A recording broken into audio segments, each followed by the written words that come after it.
Isa namang armored van ang nahuli kam na mabilis ang takbo at bumangga sa isang poste at fire hydrant.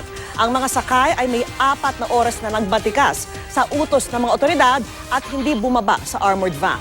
Yan po ang tinutukan ni Jay Sabay. Kahit may hump sa kalsada, mabilis pa rin ang takbo ng armored vehicle na ito. Bandang alas 11 kagabi sa barangay Cristong Hari, Quezon City. Hanggang nawala ito sa kontrol at bumangga sa poste at fire hydrant sa kanto ng Doña Hemadi at Alabama Street. Agad dumating ang mga otoridad, pero ang mga sakay ng armored vehicle hindi bumaba. Kuya, pakiintindi muna ako. Sa traffic kami. May involved ka sa traffic accident. Pakibigyan na lang license mo.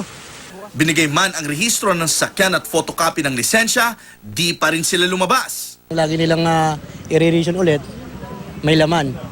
So, kaya sila hindi bumababa. Ang rason ng driver na si Isidro Belsa, hinihintay daw nila ang kanilang bisor bago bumaba. Dahil laman ng sasakyan ang mga perang ide-deliver sana sa isang bangko sa Quezon Avenue. Ilang oras na ang nakalipas, patay na ang makina ng sasakyan pero naroon pa rin sa loob ang mga sakay. Kamusta kayo dyan, sir? Okay lang po, sir. Okay lang. Anong hinihintay natin, sir? Yung representative naman, sir. Tumatagas din ang tubig mula sa nasirang hydrant. Dumating ang Maynilad para magkumpuni.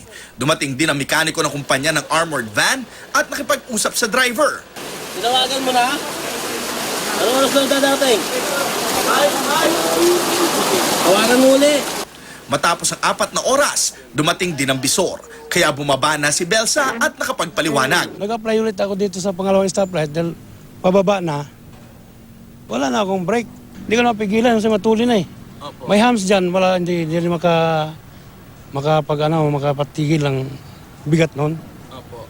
So, no choice po ako. Doon ko na lang po ibinangga. Kaysa po yung kayuring ko yung 4 na sasakyan, hindi tumalon pa kami doon sa ilog, mas malaking problema. Nagsorry rin si Belsa sa mga pulis dahil sa di pagbaba ng sasakyan. Dinala siya sa QCPD Traffic Sector 4 upang imbestigahan.